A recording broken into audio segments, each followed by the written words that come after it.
Hey, we've been trying to reach you about your car's extended warranty.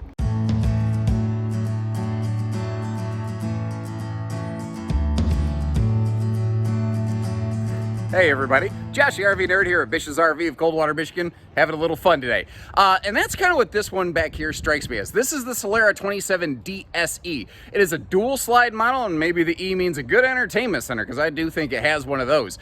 This is what I'm going to call smarter class, but it has a surprising number of surprising features. For instance, this has 12-volt tank heaters. It has a 12-volt refrigerator, which is something I personally prefer, especially with an RV that has a built-in 4,000 generator to be able to run the whole thing whenever you want, wherever you want, and a factory-supplied 190-watt solar package to help keep those batteries up and running. And while the RV's in storage, that same solar package will not only charge the house batteries, but also trickle charge the chassis battery, so she's always going to be ready when you turn that key. The rear bedroom on this one is not travel functional, so kind of keep that in mind. And that's the thing, I will always try to give you that fair, good with the bad information as we go through these things. It also, something that is very surprising in this class and price point, has a laminated fiberglass capped roof, like a bigger, fancier, more expensive motorhome, which I really did not expect to see. Also surprising on this are the good heavy-duty sway bars that they have on the rear axles so the tail's not wagging the dog, and the Bilstein shocks on the front so you're not getting jackhammered going down the road. Especially, man, some of the roads here in Michigan, my friends in Jersey tell me, like, the roads over here, they're just notoriously terrible. This would be one that if you still work for a living, but you want to have a little fun, you don't necessarily want to tow a big trailer, this could be your way out of Dodge right here. All right, so what are we looking at here? First of all, I like this layout. We've got the super slide over on the left facing over toward the door side, which is where this kitchen is located here. Straight across from the sofa, you have that kitchen window there. Now, it's not exactly a completely unobstructed view, but hey, it's something. And this one's entertainment center and total kitchen storage and prep space. To me, they're all pretty darn fantastic. Now, pretty common in today's world of motorhomes, we do have a 7-foot ceiling clearance inside, making it kind of look and feel nice and large and wide open. All the windows open for airflow, and you've got seat belts for 6 on this one, 2 on the sofa, 2 on the rear dinette bench that face forward, and then obviously the 2 up in the cab area there. And for the most part, it's easy to glance at this and just go, simple. But there's some really smart key details they've put in this that I appreciate. Like rear and side splashes on this stovetop right here. I can't tell you how many manufacturers tell me, oh, it's hard for production, we can't do that. Well, here's Solera, which is not the biggest, fanciest, flashiest motorhome getting it done. Now, what's everybody else's excuse? That's kind of what I'm thinking here. And they've got the right things where it matters. And I always like to be fair. It does not have a stovetop vent hood. That's just kind of a little decorative thing there to give you the impression of what you might see. Instead, what it does have, though, is a big XL vent fan here up top. So if you are cooking up a storm, you know, you can exhaust that heat. Or if you're not cooking, you can just get some fresh airflow moving through everything. Now, as long as we're looking up at the ceiling, this is another one of those really easy to miss unsung qualities. This is a standard 15,000 BTU air conditioner with a factory heat pump, which is kind of cool. Now, some of these coaches do have a dual air option. You will lose the heat pump function if you do swap to that, so kind of keep that in mind. We'll come back to the kitchen in more detail, but as long as we're looking at it, that is a 12-volt DC compressor fridge over here, which I think pairs up very nicely with the factory-supplied 190-watt solar package, which does have a nice little trickle charge down to the chassis battery so that, you know, when you go to turn the key, she's going to fire up and she's going to run for you. Now, you see that ladder mounted over there on the wall. I like that they give us a nice close-by place to store that. But you see also, obviously, that mounts up front here for that forward overhead cab bed area, which does have its own breeze-across windows, which is almost weirdly uncommon in the Class C motorhome market today. I see a lot of Class Cs that only have a window on one side or the other. That is 440-pound rated up there, by the way. So if you're like me and you had a big breakfast, you can actually fit your fat backside up in that thing, and it's not going to crash under you. Now, these little pockets, you know, they're kind of drawers, kind of just storage mini chests. There's 2 of them, obviously. But you see how you do have some USB plugs up there, them United States Bs, to help keep this thing all up and running and charged up. Now, in the front area here, this is on a Ford E450 chassis. Now, Solera runs either on the Chevy chassis, an E350, or the 450s. This is the smallest of their E450 models. You see how this one does have those spin-around seats?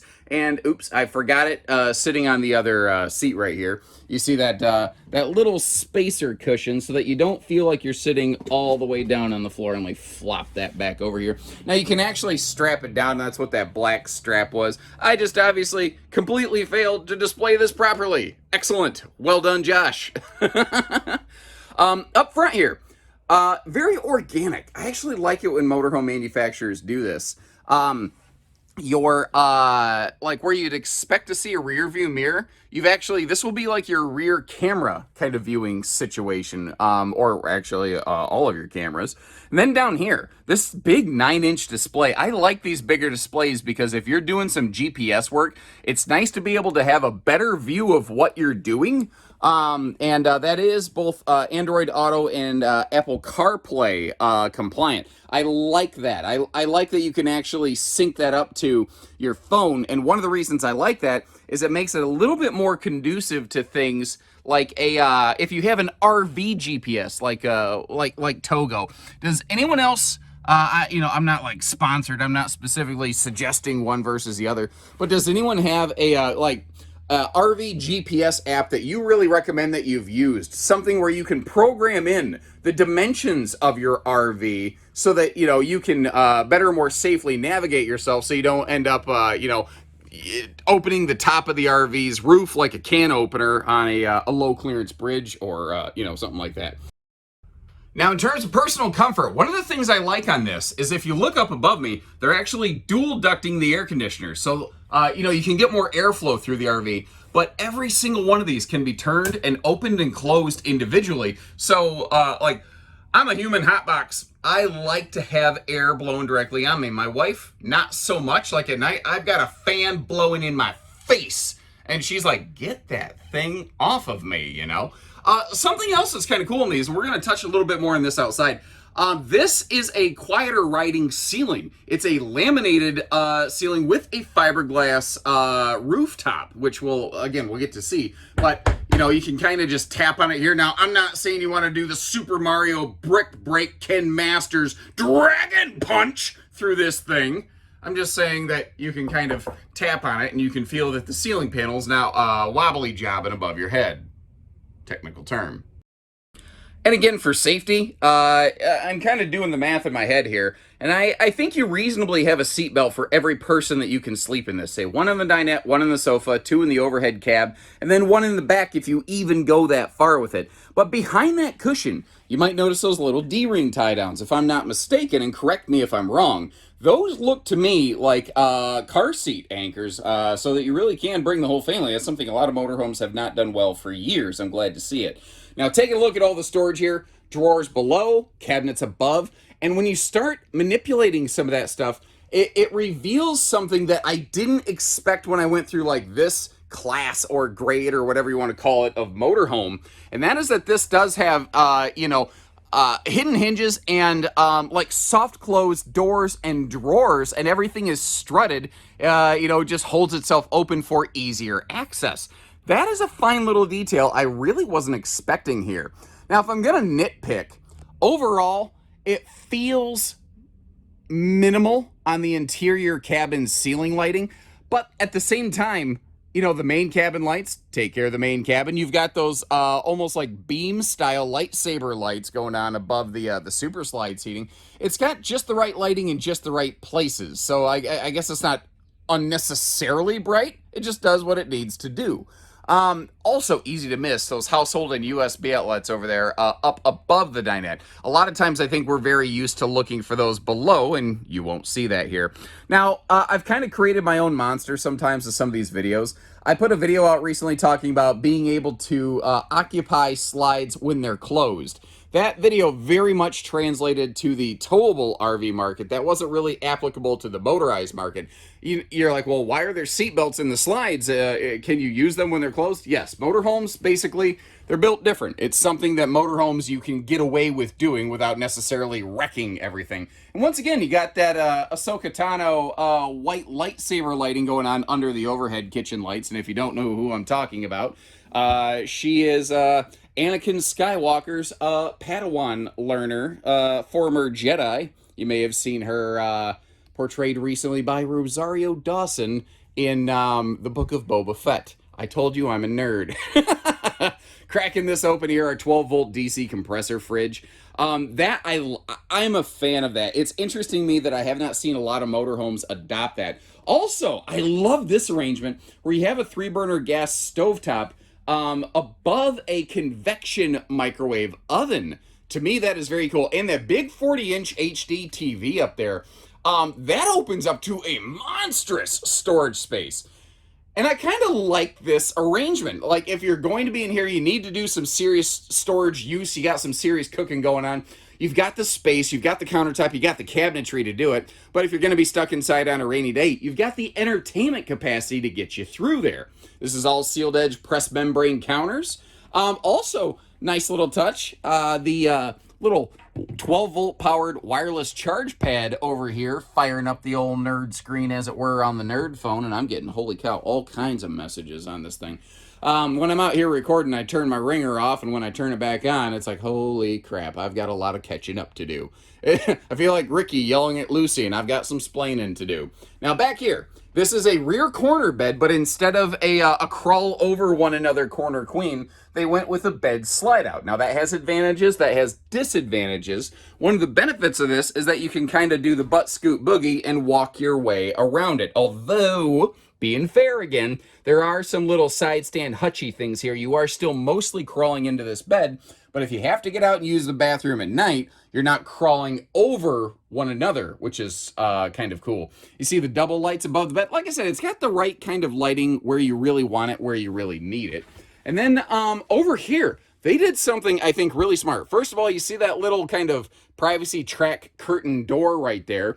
You've got a little bedside pocket.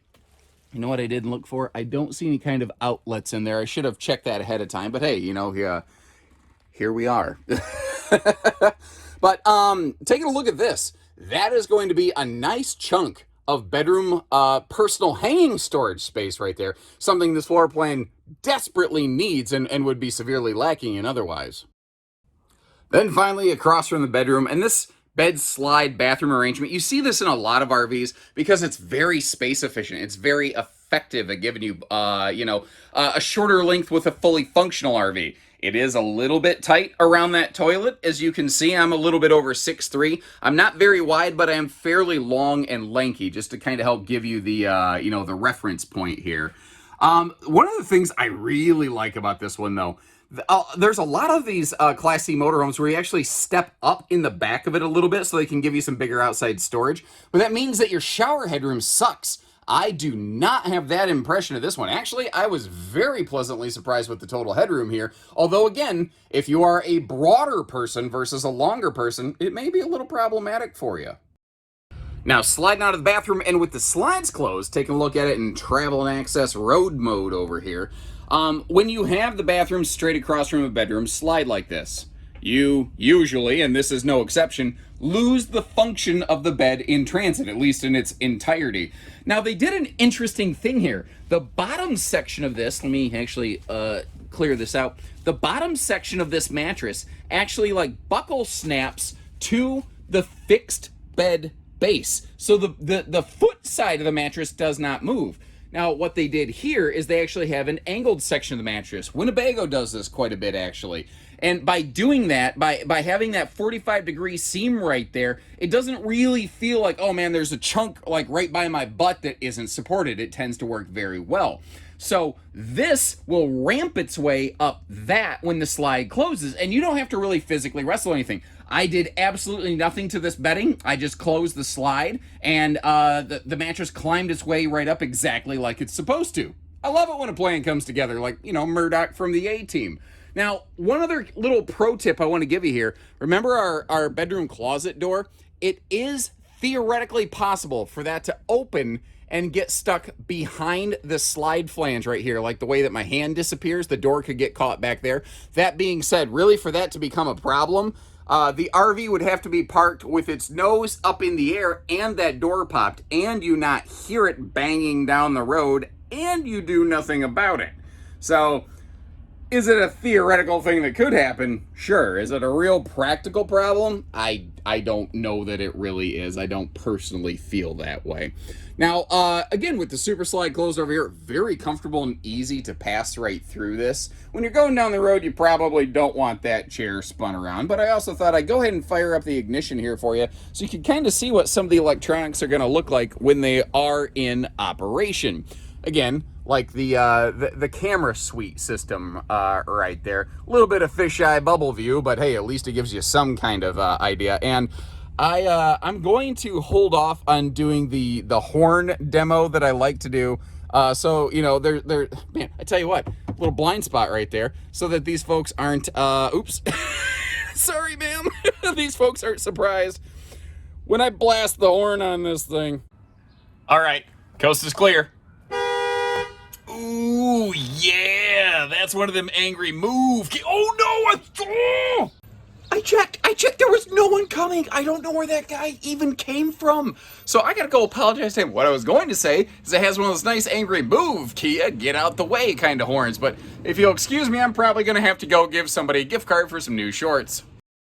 And I mentioned this inside briefly, but while we're out here looking at it, it just feels more topically appropriate. This is on an E450 chassis, so that's that, you know, Ford big van chassis effectively. It also has like a full nose cap over the top of the sidewall construction. Now, it doesn't sleeve down quite as far as some, like Jayco's very good about that, giving you a really long nose cap, but the fact is it does move that seam and accomplishes effectively the same thing. It moves that seam off the front wall of the RV and puts it more along the side, where it is less likely to be suffering from like wind push and wind gusseting and whatnot, and getting stressed and potentially leaking. And again, it's actually kind of rare that you find an overhead cab in a Class C nowadays with dual breeze across windows. A lot of times you find it only on one side or the other, and I don't necessarily really understand why. Now, they don't do any kind of power step on these. Instead, they have the little bucket drop down right there. For the most part, that will be absolutely fine. In theory, you might bonk that against something like a really aggressive speed bump. That does seem to be more of a theoretical than a practical thing, although I have seen it happen. I have seen an RV coming on trade, a Freelander, I believe, which is very, very similar to this, where that had happened one time. Now, I mentioned camera, and then I said cameras, inside plural. That's because this has standard rear and side view camera packages, which I think is kind of cool. And you know what? They don't have on a Class C typically the biggest amount of outside storage space, but I'm going to show you whatever I can, wherever I can. So this one also doesn't have the world's biggest awning, but that's one of the side effects of not having the world's biggest coach. If you want that shorter length, and you still want a bed that you can walk around-ish instead of climbing over one another-ish, that's sort of where this one comes into play. But the downside is you're going to give up a little bit of awning space. The location of that water heater also does chop about a foot off that, give or take just a little bit. Back over here, this is an ABS, well, all of these are ABS molded compartments. And what I like about that is the fact that if you bang something heavy in there, if it was metallic, you could chip the paint, you could break the rust prevention, and basically you could, you know, start gouging up the inside of your baggage compartments. Now, you might scrape and scar that a little bit, but it's not going to start rusting out on you. You may have also noticed how that had like what almost looked like a little drain plug down there. That being said, I wouldn't go crazy like power spraying that out. You do still have some electrical components in there. This has a 7,500 pound tow rating on it, which is awful nice. That's one of the benefits of that E450 chassis. The way the hitching can attach to that chassis system, you can actually achieve that a little bit bigger tow rating, whereas historically most Class Cs were 5,000 pounds only. Now, where I thought about that is, despite the fact that I'm a keyboard nerd talking about Ahsoka Tano from Star Wars, I grew up in the saddle of a horse. And I grew up, you know, doing weekend speed events and Western pleasure riding and all kinds of stuff like that. So the first thing I always think of on a motorhome with towing is, you know, could I put a horse trailer behind this thing? And obviously, it's going to depend on exactly the size of the trailer and the variety of horses and what they weigh. But, you know, if you're just taking 1 or 2 horses on a little bumper pull trailer to the, you know, event for the weekend, this one should take care of you just fine. Also, you know, if you're going to do a dirt bike weekend, you got a little enclosed, you know, cargo trailer behind you. This would also work just fine. Or what if you want a mother-in-law suite? Like, hold on, I'm going to spin you around like a record, baby. You want to get a small little trailer like this little Rockwood over here. Well, actually, that one that I just looked at, technically too big for what I was describing. My point is, you could tow a mother-in-law suite with you. It could have been a good joke, but as my wife will say, you ruined everything. Oh, it's funny because it's true. This is probably, other than the back, this is the largest of the side storage compartments. And then over here, you can't really see it. I don't know why no manufacturer gives us some sort of strut system to hold the baggage door open for the generators, but it just seems like it's not something they all do. One other thing, before I get you some kind of look up at the roof here, this has a really glossy skin, which I thought was another one of those pleasant little Bob Ross surprises. A happy little accident, maybe? I don't know. It's probably not an accident. And remember that little Rockwood camper I was talking about a second ago? Well, turns out it's got a roof ladder, which is very beneficial right now because it helps actually give us a good look at the roof over on this one. And like I mentioned before, that is a fiberglass skinned laminated roof. And you see that big Max Air fan that, you know, was up in the kitchen living area? It does have its own factory standard vent cover, and you've got that factory solar package right there that I've talked about a few times. You know, keeping your batteries topped off, helping give you some time between, like if you're gonna really hard boondock, you don't necessarily have to always run the generator. But that's what I respect about these. Frankly, Solera is growing on me. They're not flashy and fancy, but I am very much a function over fashion person. Like if I can get the RV to work exactly well as something that costs 10, 12, 30 grand more, but I can save 10, 12, 30 grand, I'm gonna do that. I'm gonna make it rain on the less expensive one every time. And maybe, you know, it's got a big vent fan in the ceiling in the kitchen area.